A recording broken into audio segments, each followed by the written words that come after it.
इस वीडियो में हम देखेंगे हिंदी के मॉडल पेपर को। दोस्तों आपको मालूम होगा कि हमारे बोर्ड एग्जाम में 60 अंक के ऑब्जेक्टिव क्वेश्चन पूछे जाते हैं, जिसमें से हमें 50 का जवाब देना होता है और 50 में आपको 50 अंक मिल जाएंगे। तो दोस्तों इसके लिए हमें मॉडल पेपर देखना बहुत ही आवश्यक है। सीधा सीधा आप मॉडल पेपर देख के जाते हो तो आपको 50 में 50 अंक मिल जाएंगे। तो चलिए दोस्तों बिना विलंब किए हुए हम अपने पहले प्रश्न को देखते हैं। हमारा पहला प्रश्न है, मानव मुक्ति का पुरोधा किसे कहा गया है? ऑप्शन ए है नलिन बिलोचन वर्मा, ऑप्शन बी यतीन्द्र मिश्र, ऑप्शन सी भीमराव अंबेडकर और ऑप्शन डी अमरकांत।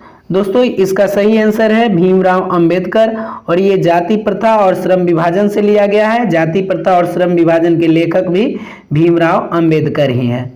उसके बाद दूसरा क्वेश्चन है, मोर शब्द है, तो मोर शब्द क्या है? तत्सम है, तद्भव है, देशज है या विदेशज है? इसका आंसर आप दे सकते हैं। तो ये जो शब्द है तद्भव है। ठीक है दोस्तों, अब तत्सम किसे कहते हैं? तो हिंदी में संस्कृत के शब्दों को तत्सम कहते हैं और संस्कृत के बिगड़े हुए रूप जो होते हैं उसको तद्भव कहते हैं। देशज शब्द जो हमारे देश में जिसका जन्म हुआ वैसे शब्द देशज कहलाते हैं और विदेशज जिनका जन्म विदेश में हुआ है और हमारे देश में धड़ल्ले से बोला जाता है तो वे विदेशज शब्द है। अगले क्वेश्चन को देखते हैं। अगला क्वेश्चन है कि मगम्मा मिठाई किसके लिए ले जा रही थी? तो ऑप्शन है पोता के लिए, पोती के लिए, भांजी के लिए, बहू के लिए। तो राइट आंसर जो है ऑप्शन ए पोता के लिए सही आंसर है। अब अगला प्रश्न है, रामधारी सिंह दिनकर कहाँ के रहने वाले थे? तो रामधारी सिंह दिनकर उत्तर प्रदेश ऑप्शन ए में है, ऑप्शन बी में मध्य प्रदेश, ऑप्शन सी में राजस्थान और ऑप्शन डी में बिहार। तो रामधारी सिंह दिनकर बिहार के रहने वाले थे, ऑप्शन डी सही आंसर है। उसके बाद हमारा पांचवा प्रश्न है कि सत्य के लिए आग्रह के लिए एक शब्द। अब सत्य के लिए आग्रह दोनों को जोड़ेंगे तो क्या बनेगा? तो इसका राइट आंसर जो होगा ऑप्शन सी सत्याग्रह होगा। उसके बाद हमारा छठा प्रश्न है, लेखक अमरकांत ने हाई स्कूल की शिक्षा कहाँ से प्राप्त की? तो ऑप्शन ए है Ballia, option B Chhapra, option C Arrah, option D Buxar.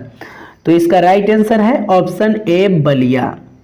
उसके बाद दोस्तों हमारा अगला प्रश्न है कि आशादीवार किस कवि की रचना है? Option A Raskhan, option B Kunwar Narayan, option C Ramdhari Singh Dinkar, option D Guru Nanak. तो इसका राइट आंसर है ऑप्शन डी गुरु नानक। उसके बाद आठवां प्रश्न देखिए दोस्तों, व्यायाम शब्द का संधि विच्छेद करना है। तो व्यायाम का संधि विच्छेद वी जो आयाम होगा, ऑप्शन ए राइट आंसर है। उसके बाद हम अपने अगले प्रश्न को देखते हैं। अगला प्रश्न मंगू से लिया गया है और ये मंगू की बड़ी बहन का नाम क्या था? तो देखिए ऑप्शन ए है मनु, मिनी, कुसुम, कमू। तो आपने यदि मंगू की कहानी पढ़ी होगी तो आपको याद होगा कि मंगू की बड़ी बहन जो है कमू है। उसके बाद है रसखान की कृति है, तो यानी रसखान के द्वारा लिखा गया है। तो प्रेम वाटिका ऑप्शन ए में है, ऑप्शन बी में है दोहा कोश, ऑप्शन सी है मृक्ष कट्टिकम, ऑप्शन डी है पृथ्वीराज रासो। तो इसमें से आपको ऑप्शन चूज करना है दोस्तों। सही आंसर जो है ऑप्शन ए प्रेम वाटिका है। उसके बाद मदन के लिए क्या खाना मामूली बात थी? मदन और काशू की चर्चा यदि आप लोगों ने उस पाठ को पढ़ा होगा तो आपको याद होगा कि मदन को मार खाना ये एक मामूली बात थी, क्योंकि मदन झगड़ा करके जाता था और उसे अपने पिता द्वारा मार खाना पड़ता था। उसके बाद अगला क्वेश्चन है कि अनुमति शब्द का पर्यायवाची निम्न में से कौन सा है? अनुमति वही है जो कि सहमति है, तो इसका आंसर है ऑप्शन डी। उसके बाद है भाई बहन कौन सा समास है, यानी भाई और बहन में कौन सा समास है? तो दोस्तों इसमें द्वंद्व समास है, ऑप्शन बी राइट आंसर है। उसके बाद है भारत सौभाग्य किनका प्रसिद्ध नाटक है? आपसे पूछा जा रहा है कि भारत सौभाग्य किनका प्रसिद्ध नाटक है? Option A Kunwar Narayan, option B Premghan, option C Anamika, option D Jibanananda Das. तो इसका राइट आंसर जो होगा दोस्तों वो होगा प्रेमघन, ऑप्शन बी। अगला प्रश्न को हम लोग देखते हैं। अगला प्रश्न है कि तमिल, मलयालम, तेलुगु, कन्नड़ भाषाएं हैं। अब ये किस तरफ की भाषाएं हैं, तो आपको मालूम होगा कि साउथ इंडिया में ये सारी भाषाएं बोली जाती है। पानी उतरना, शर्म न रहना, इज्जत न रहना, इसे कह सकते हैं। तो ऑप्शन ए राइट आंसर है। उसके बाद अगला क्वेश्चन है कि नागरी लिपि शीर्षक निबंध के रचनाकार कौन है। नागरी लिपि को किन्होंने लिखा है, तो ऑप्शन ए है Gunakar Mule, option B Ramchandra Shukla, option C doctor Bholanand Tiwari, option D Baburam Saksena. तो इसका राइट आंसर है गुणाकर मूले, यानी गुणाकर मूले द्वारा नागरी लिपि लिखी गई है। अगला क्वेश्चन है हिंदी भाषा में वचन कितने प्रकार के हैं। तो आप बताओ कि हिंदी भाषा में वचन कितने प्रकार के हैं। दोस्तों हिंदी भाषा में दो ही वचन है, एक वचन और बहुवचन। वही बात करें इंग्लिश में भी दो ही हैं, सिंगुलर नंबर और प्लूरल नंबर। उसके बाद संस्कृत में वचन जो है तीन है, एक वचन, द्विवचन और बहुवचन। तो दोस्तों यहाँ पूछा जा रहा है हिंदी भाषा में वचन कितने हैं, तो ऑप्शन बी दो सही आंसर है। नवग्रह शब्द किस समास का उदाहरण है। नवग्रह शब्द जो है द्विगु समास का उदाहरण है। उसके बाद अगला क्वेश्चन है रोन नदी के किनारे बसे शहर का नाम।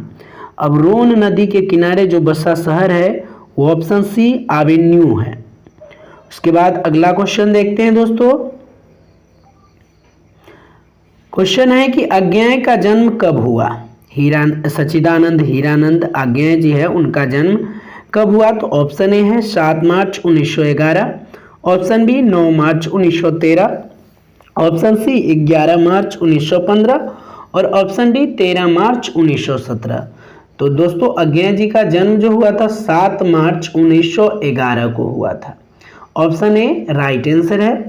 काशी किसकी पाठशाला है। अब आप बताओ कि काशी किसकी पाठशाला है, तो संस्कृति की है या नृत्य की है या नर्तन की है या वादन की। तो इसका सही आंसर जो है दोस्तों संस्कृति है। काशी हिंदू संस्कृति की सबसे बड़ी पाठशाला है दोस्तों। उसके बाद है मीनाक्षी मंदिर कहाँ स्थित है, तो ऑप्शन ए है Kerala, option B Tamil Nadu, option C Karnataka, option D Hyderabad. अब ये जो मंदिर स्थित है ये तमिलनाडु में स्थित है दोस्तों। मीनाक्षी मंदिर तमिलनाडु में स्थित है। उसके बाद हम अपने अगले क्वेश्चन को देखते हैं। अगला क्वेश्चन है कि लौटकर आऊंगा फिर पाठ की विधा है। लौटकर आऊंगा फिर पाठ की विधा क्या है, वो लौटकर आऊंगा कविता है या कहानी है या निबंध है या साक्षात्कार है। तो दोस्तों लौटकर आऊंगा फिर पाठ जो है यदि आप लोगों ने पढ़ा होगा तो ये एक प्रकार की कविता है। उसके बाद विशेषण के भेद होते हैं। यहाँ से आपको पूछा जा रहा है कि विशेषण के कितने भेद होते हैं, तो दोस्तों विशेषण के 4 भेद होते हैं। कुंवर नारायण रचित पाठ है। ऑप्शन ए अक्षर ज्ञान, ऑप्शन बी एक वृक्ष की हत्या, ऑप्शन सी मछली और ऑप्शन डी बहादुर। तो देखिए दोस्तों अक्षर ज्ञान किसका लिखा हुआ, अनामिका का, मछली यतीन्द्र मिश्र का है, बहादुर अमरकांत का लिखा हुआ है और कुंवर नारायण का लिखा हुआ एक वृक्ष की हत्या है। उसके बाद है या लकुटी अरु कमरिया पर राज तिहुपुर की तजी डार है। इस पंक्ति के रचनाकार कौन है, तो ऑप्शन ए है Guru Nanak, option B Ghananand, option C Raskhan, option D Premghan. तो दोस्तों इसका राइट आंसर जो है वो है रसखान, ऑप्शन सी। उसके बाद बुद्धिज्म एवं कम्युनिज्म के लेखक कौन है, तो बुद्धिज्म एवं कम्युनिज्म के लेखक जो है बाबा साहब भीमराव अंबेडकर जी हैं। उसके बाद हमारा अगला क्वेश्चन है दोस्तों कि संख्यावाचक विशेषण है। तो संख्यावाचक विशेषण इसमें से आपको पहचानना है। ऑप्शन है 4, काला, अधिक, थोड़ा। तो इसमें कौन राइट आंसर होगा, तो यहाँ संख्या से रिलेटेड है तो 4 एक संख्या है, ठीक है। उसके बाद नानकाना साहब का संबंध है, तो नानकाना साहब का संबंध किनसे है? तो गुरु नानक से है। नानकाना साहब का संबंध गुरु नानक से है। रसखान किस विषय में सिद्ध थे? तो रसखान के बारे में पूछा जाता है, तो रसखान के आप लोगों ने सवैये और छंद बहुत पढ़े होंगे।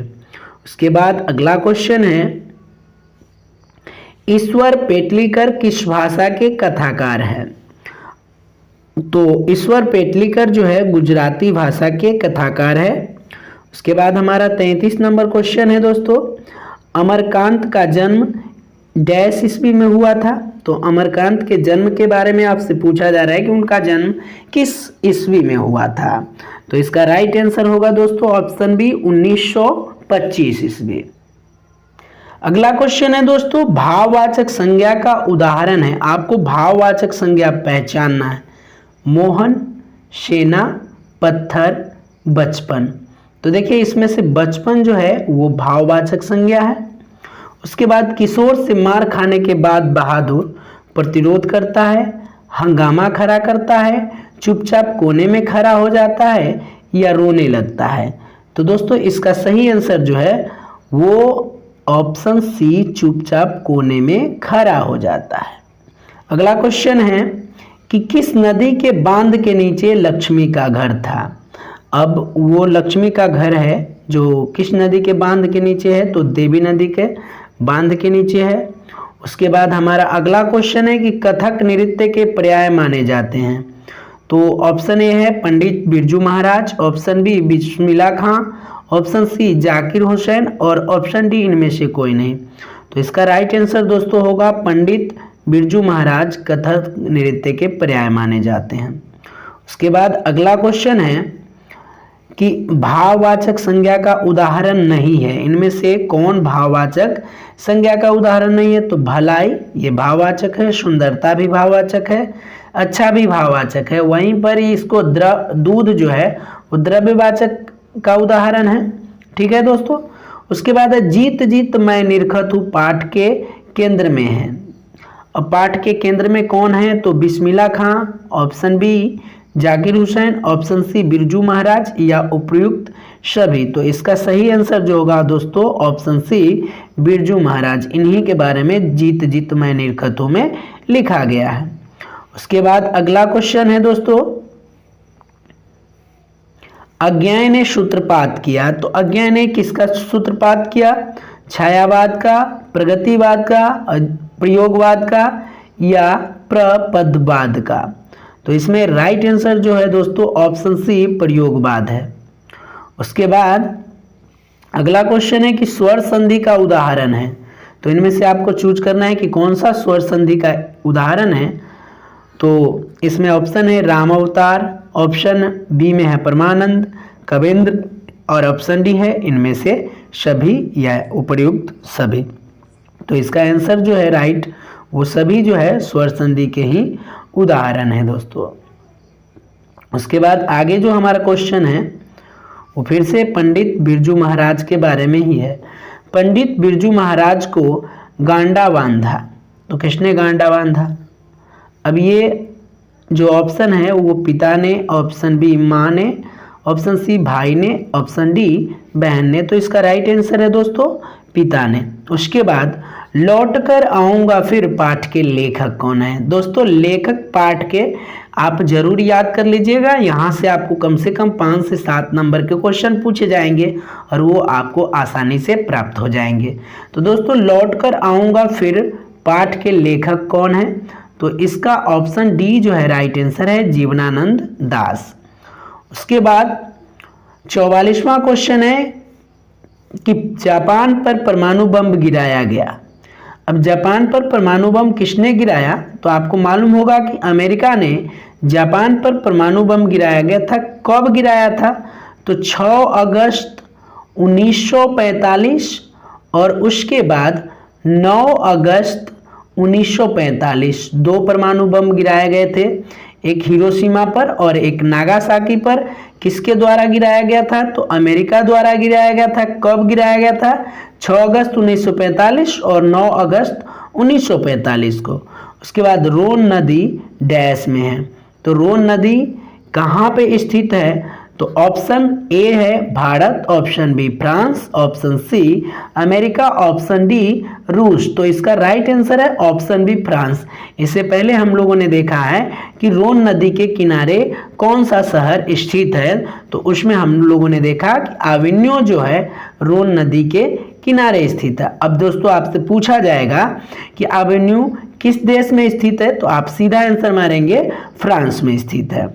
उसके बाद हमारा अगला क्वेश्चन है दोस्तों, लेखक अपने पिता से मछली क्यों मांगना चाहता था? खाने के लिए, ऑप्शन बी में है खेलने के लिए, ऑप्शन सी कुएं में पालने के लिए, और ऑप्शन डी फेंकने के लिए। तो इसका राइट आंसर है कुएं में पालने के लिए। उसके बाद कविता नहीं है, तो अक्षर ज्ञान क्या है? एक प्रकार की कविता ही है। स्वदेशी भी कविता है, हमारी नींद भी कविता है, शिक्षा और संस्कृति ये कविता नहीं है। उसके बाद अगला क्वेश्चन है कि राजदूत में कौन सा समास है? अब राजदूत में ऑप्शन ए जो है राइट आंसर है तत्पुरुष समास है दोस्तों। इसमें समास के बारे में आप थोड़ा सा पढ़ लीजिएगा और वहाँ से आपको तब स्पष्ट तरीके से मालूम चल जाएगा। दोस्तों यहाँ पे लंबा वीडियो हो जाएगा, नहीं तो मैं एक समास के बारे में डिटेल से बना दूंगा, या हो सकता है कि मैं एक वीडियो समास पर ही बना के डाल दूंगा। उसके बाद हमारा 49 नंबर क्वेश्चन जो है गिरधारी है। अब गिरधारी कौन था? तो सेन साहब का मित्र नहीं, सेन साहब का भाई भी नहीं था, मदन का पिता था। कांसू के जो दांत तोड़ा था मदन, उसी का पिता जो था वो गिरधारी लाल था। मैक्स मुलर के अनुसार सर्वाधिक संपदा और प्राकृतिक सौंदर्य से परिपूर्ण देश कौन है? तो मैक्स मुलर ने किस देश के बारे में कहा था कि सर्वाधिक संपदा और प्राकृतिक सौंदर्य से परिपूर्ण देश है? तो देखिए दोस्तों, मैक्स मुलर भारत से हम क्या सीखे पाठ के लेखक है और उन्होंने भारत के बारे में लिखा है उस पाठ में, तो इसका राइट आंसर होगा भारत। उसके बाद हमारा अगला प्रश्न है कि व्यंजन संधि का उदाहरण नहीं है। तो ऑप्शन ए पुनर्जन्म, बागीश, जगन्नाथ, और ऑप्शन डी उपयुक्त सभी। तो इसका राइट आंसर होगा पुनर्जन्म, व्यंजन संधि का उदाहरण नहीं है। उसके बाद हमारा अगला क्वेश्चन है मछली कहानी के लेखक है। आपसे पूछा जा रहा है कि मछली कहानी जो है उसके लेखक कौन है? तो सावरदैया तो है ही नहीं, यतेंद्र मिश्र, और उसके बाद है श्रीनिवास। अच्छा, ये जो विनोद कुमार शुक्ल जो है वो मछली कहानी के लेखक है। उसके बाद दोस्तों हमारा अगला प्रश्न है कि धर्मात्मा का संधि विच्छेद होगा। धर्मात्मा का संधि विच्छेद क्या होगा? तो दोस्तों ऑप्शन डी जो है धर्म जोड़ आत्मा राइट आंसर है। निबंध है, इनमें से कौन निबंध है आपसे पूछा जा रहा है? तो ऑप्शन ए परंपरा का मूल्यांकन, ऑप्शन बी मछली, ऑप्शन सी बहादुर, और ऑप्शन डी भारत माता।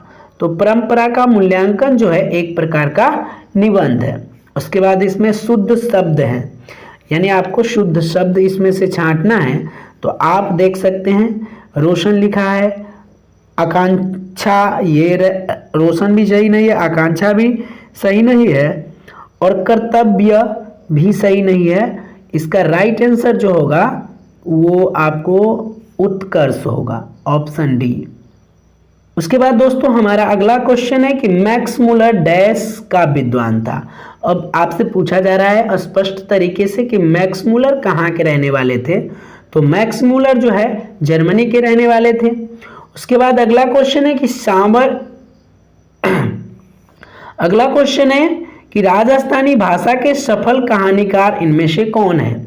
आपसे पूछा जा रहा है कि सावरदैया कहाँ के कहानीकार है? तो यही जो है राजस्थानी भाषा के एक सफल कहानीकार है। उसके बाद 59 क्वेश्चन है कि बुढ़ापे में कौन सा प्रत्यय है?